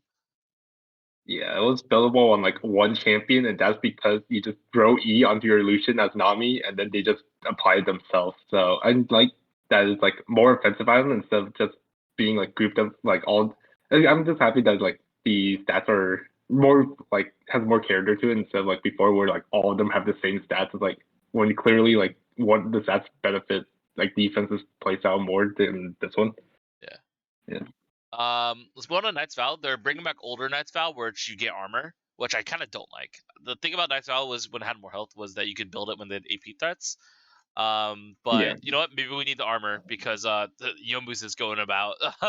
So it's pretty Yeah. much the same item: less health regen, less ability haste, less health. You get 25 armor, and it costs 100 less. Um, yeah, I think it's fine. I mean, this item is still underbought. It's not bought that Yeah. often. Fights last so short. Yeah. Like fights are so short, it doesn't really matter. Um, Yeah. but hey, you know what? People build it. People build it. Yeah, I don't like when these like add your like straight armor onto a support item because sometimes like you don't need the armor. Like I remember the what's the Zeke like Zeke has like spilled straight armor, but then like some games you just want the mythic, you just want the passive or the active, and you just do not care about the armor at all. So I kind of wish that they kept the HP high and not have the armor on this item. I agree. And it's building off of Life Well Pendant, new component, 1050, cloth ruby, 350 gold. You get 150 health, 25 armor, and 5 haste. Not bad. Still rather prefer Aegis. Um, Yeah, yeah, I don't know. I guess Uh, we're laying this better. is it? If the enemy support isn't doing magic damage, you're just like if Yeah, but your 80s are now enemy also support's doing not a doing little too bit much of magic. magic damage. That is true, but I think like for the ADCs, some lanes the enemy support just do zero damage, so you just overall tanky because you're not spending gold on MR, you're just spending on HP and armor. Yeah. So Hey, and let's talk yeah, about Locket. Still a mythic. Cost 200 less. Almost everything is unchanged besides the active. Grants your allies slightly bigger a little shield. bit slightly bigger shield. This item is still strong. I don't know what they're doing, man. Yeah, What is this? Less gold for more shield. less gold and you get 20 more health for everyone. Like this item is already insane. You're giving like everyone in your team like a ruby crystal, like 1 to 2 ruby crystals. So I don't know why this item needed buffing. Yeah. Mikhail's. This item is controversial. I've heard tell people told me it's broken. I've heard told me it's useless. Let's take a look.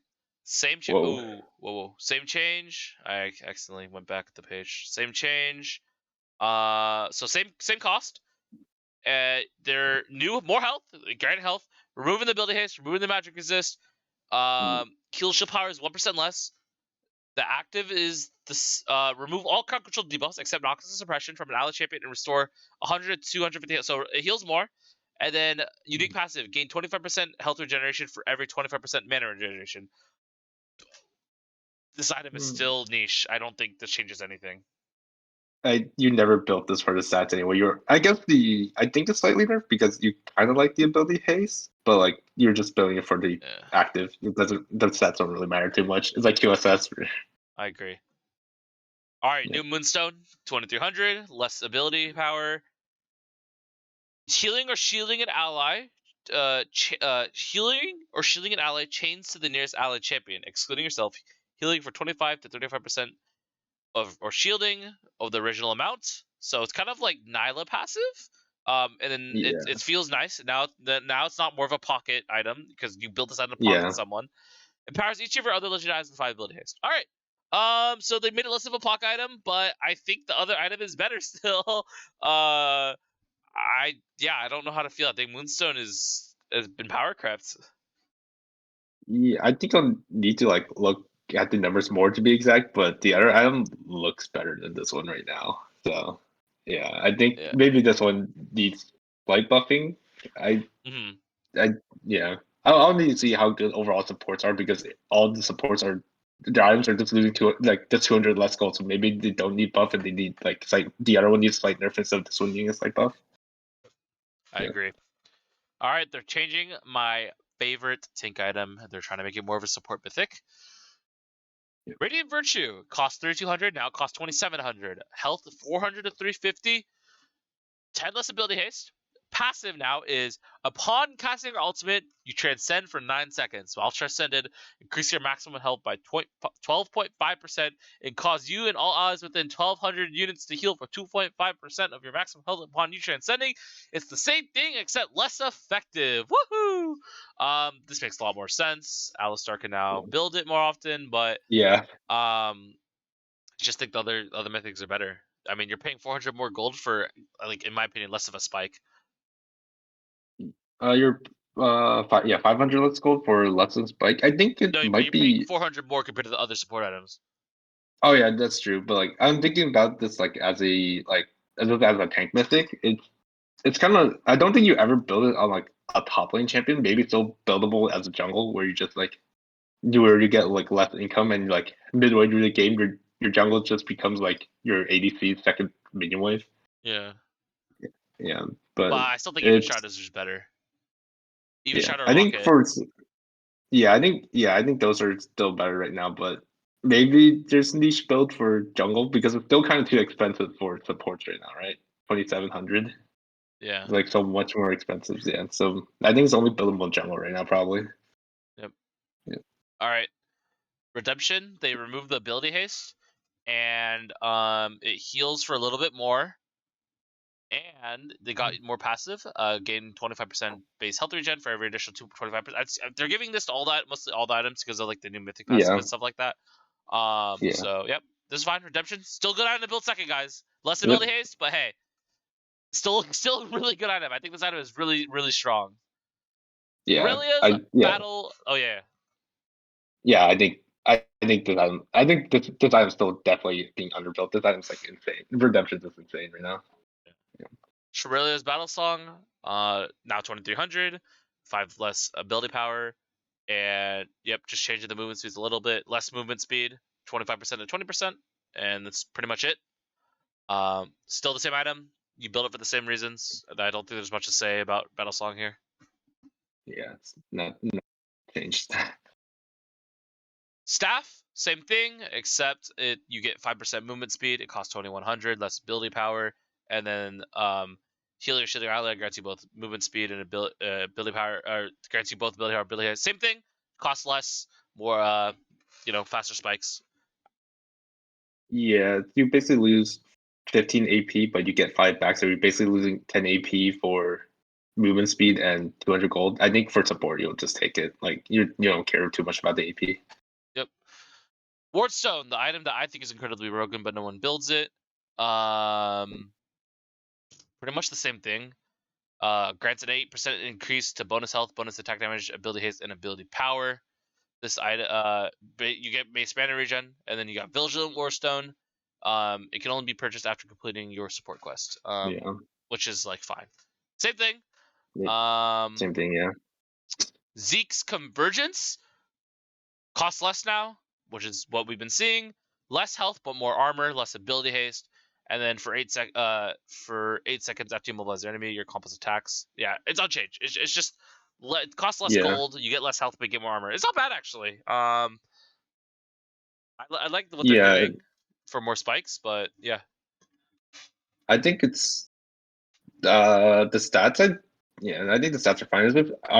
It's just super awkward always building this item because you rarely need haste, mana, armor, and health on the same champion. So like kind of like sometimes like you just feel like you don't need extra mana. Like a lot of champions that build this item don't need extra mana. So like I Yeah. don't know, it just feels kind of weird.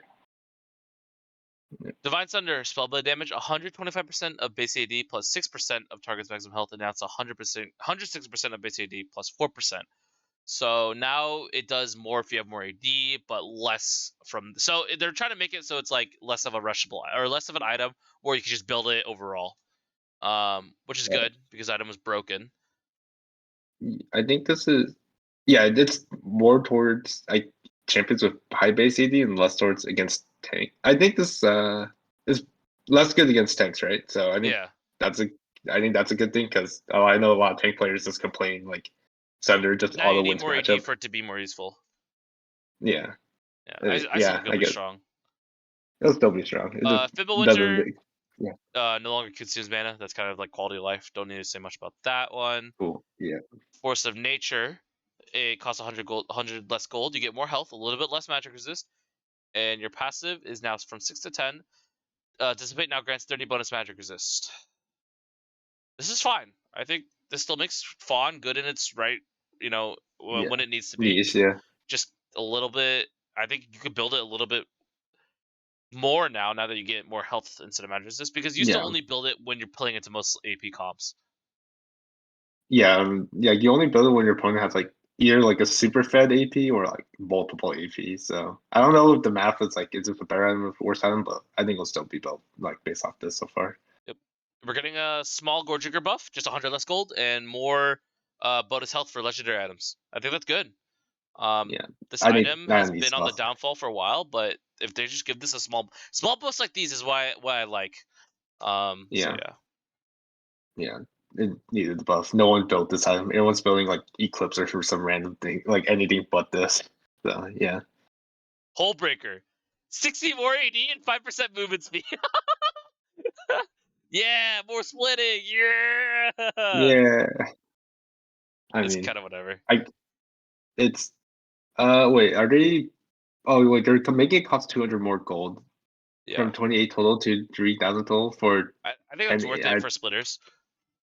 yeah, it's worth it because you're getting an extra longsword for 200 gold. Yeah. It's worth, but I'm sure if it's good enough. Yeah, maybe. LDR, they're just making it so the magic damage is also increased. That makes sense because of all the magic damage they're giving ADs.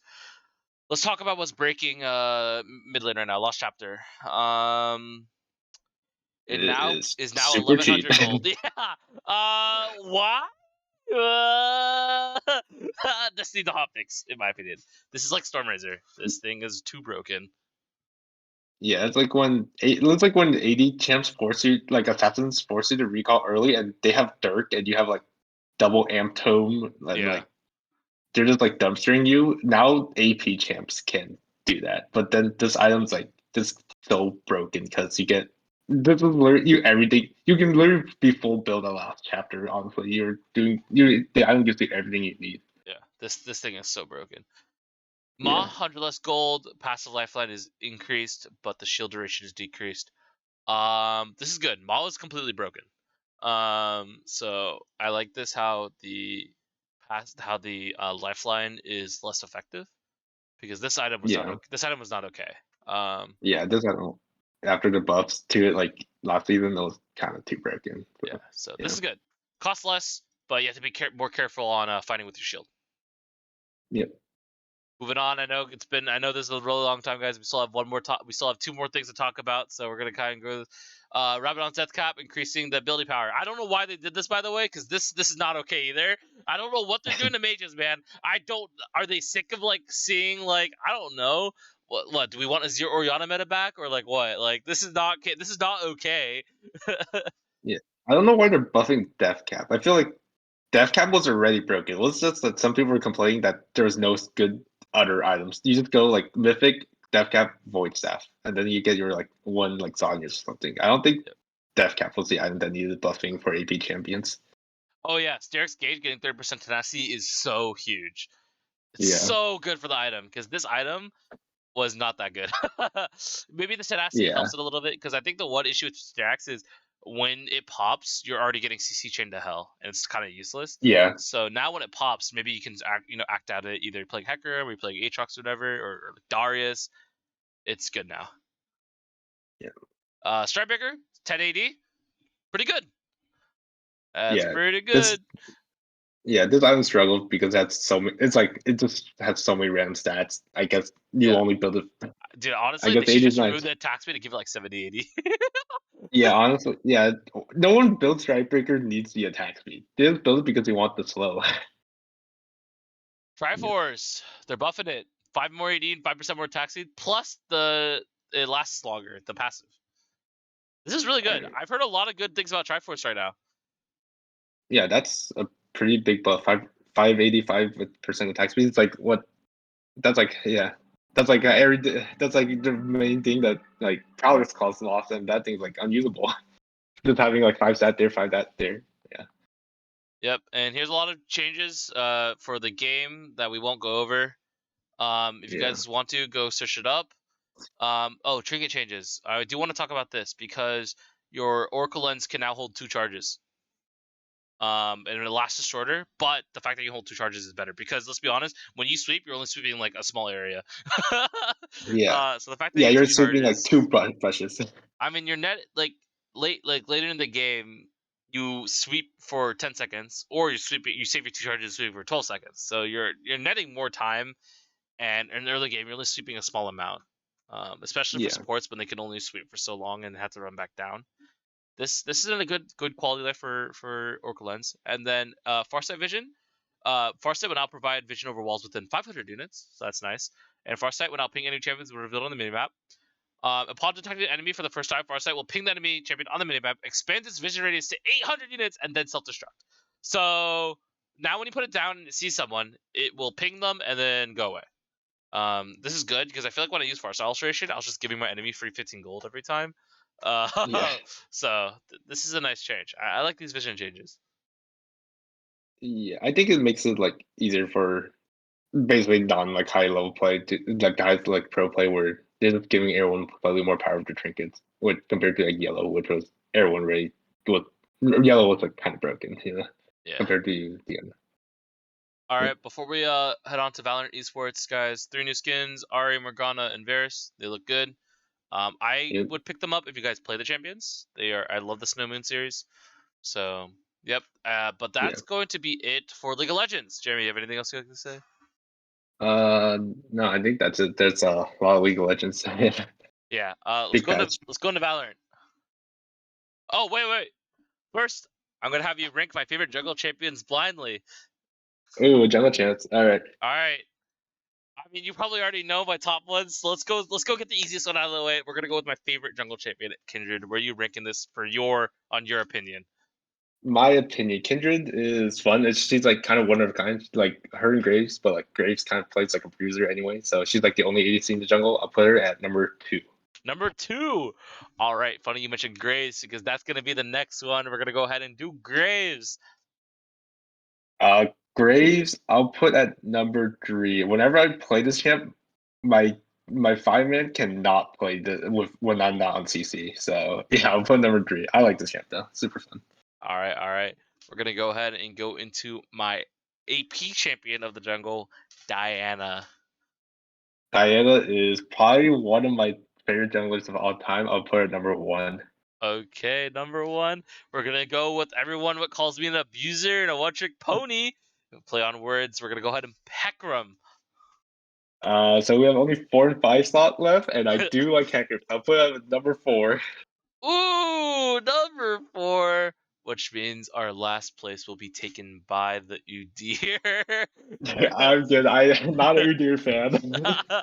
um, but yeah, that's gonna be ranking my favorite jungle champions. Finally, next week, tune in for my mid lane champions. I think you can probably guess my couple of my favorite mid lane champions. But all right, we're gonna go ahead and move into our next game, which is Valorant Esports. We're gonna be talking about VCT Americas. First, we have our finals. This is the final standings, right? So we have our final Yep, standings. Cloud9 and Loud tied for first. There isn't really much to talk about because we haven't watched a whole lot. We watched like Tarek highlight videos and whatnot. Yeah, But pretty much. it's really cool how Energy is third. I want to talk about Energy. My personal favorite American team favorite NA team right now. They got good players. They're good fun to watch. They got good content. Um, really cool that they got to come out in third and not be part of like the 4-5 tying situation that we got going on. But yeah, Jeremy, what are your thoughts Yeah. on our final standings? Final standings. Yeah, surprised Cloud9 was that well considering how they like what happened before the season started. Even though NRG gets third place, they're like so far better than like everyone below them, and they might honestly be like in the top three if they weren't just trolling like the middle of the season. Yeah. And yeah, the 4 to 5 is it's a mess. I was happy to see EG being able to like do so well. I think they started the season 0-4, so I think it's nice or I think they went like 1-4, so it's good to see them bounce back. And although Crew was 0-9, they were not bad. They were able to take maps. They just weren't able to take series. Yeah. Um, All right, we're gonna go ahead and do VLRGG kind of predictions. So let's go ahead and start with Leviathan versus Furia. uh, I think both of these, if I don't remember completely correctly, because I mainly just watch NA teams, but they both kind of have a bad like end of the season. But I just picked Leviathan because I actually Yeah, know I actually know the players there. I would Yeah, agree. And we'll do Energy versus Evil Geniuses. I think it's Energy. I honestly think yeah, yeah. they're Okay. so much better than All right, upper semifinals. Loud versus. I mean, do we have to it's say the loud, name? right? Okay. Okay. Yeah, Then we're gonna go probably C9 versus NRG. C9 probably. yeah. I think Yeah. C9 for this one. All right, moving on to lower round one. NRG versus Furia. NRG, right? We're Hope. Yeah, NA, our yeah. boys. Okay. Okay. NA. And then Leviathan versus EG. I like NA, but I think Leviathan is probably gonna be Evil Geniuses. And this Evil Geniuses snap, you know? Yeah, I think Wonder players can't even go to Tokyo if they qualify. So I Uh, think Levi. I want Levi. I hope. I mean, I like EG, but I think all right, Levi got lower it. round two, NRG versus Leviathan. This one's gonna be a little bit tougher. If Energy is still, picking up the pace, they'll probably win, but Leviathan could come Yeah, back. But I'm down to ride the Energy line all the yeah, way. same. Yeah, energy. Yep. All right, hear me out. This is what's gonna happen in upper finals. Cloud9 beats Loud, but then Loud beats Energy and then beats Cloud9 at the grand final. I think that's I what's gonna.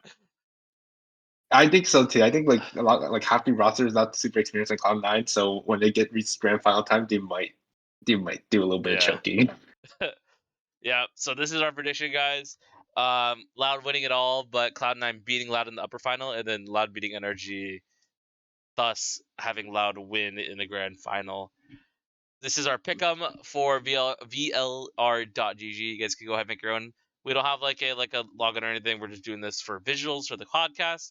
But yeah, shout out to VLR.gg for having this really cool things that Riot cannot do. So let's go ahead and end off the podcast with a juicy topic: Overwatch 2 PVE being canceled. Oh yeah, Oh my this is how god. you really kill your game. Well, let's talk. Let's hear your thoughts. Let's make this quick. Yeah, well, this was the only part of the game I was looking forward to. I was not a big fan of Overwatch PvP. Also, like if I want to play after, especially when they made the change from 6v6 to 5v5, because if I'm 5 people, I'm playing a different game.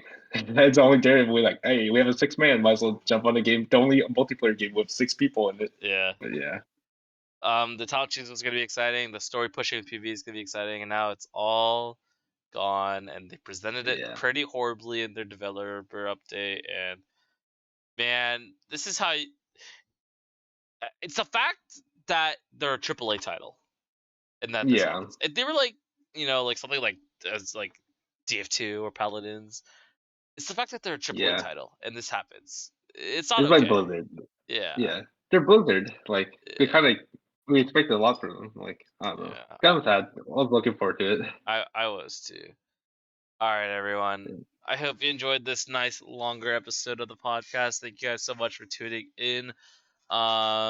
Yeah, I don't think there's much to say. Stay tuned for next week where we continue to grind Pokemon for the Fresno Regional, and get excited for the Fresno Regional one because we're gonna have everyone be part of the podcast that day at the house we're staying at. So it's gonna be good fun. I'm gonna continue grinding Sablezard. That's probably the deck I'm gonna go for. But hey, that Mew Mellow seems kind of convincing, bro. I'm not gonna lie to you. Yeah, I'm supposed to sign him deck. I was pretty locked on Arctina before. I was like doing a little bit of Neuron testing. It wasn't for me. And then now I'm like playing Cardboard. Like I didn't like the Cardboard beginning season, but now I'm playing it kind of like it. But Yeah. I don't know. All right, guys. Thank you guys so much for listening and watching. You can find us on Twitter and Instagram where we update about what we're doing daily, weekly, and you can go ahead and subscribe and comment down below. Leave a like for the YouTube, and of course, follow us on Spotify if you want to listen to the audio only. Thank you guys so much for watching. Jeremy, any final words? I think that's it. All right. See you guys on the next episode next week. Yeah.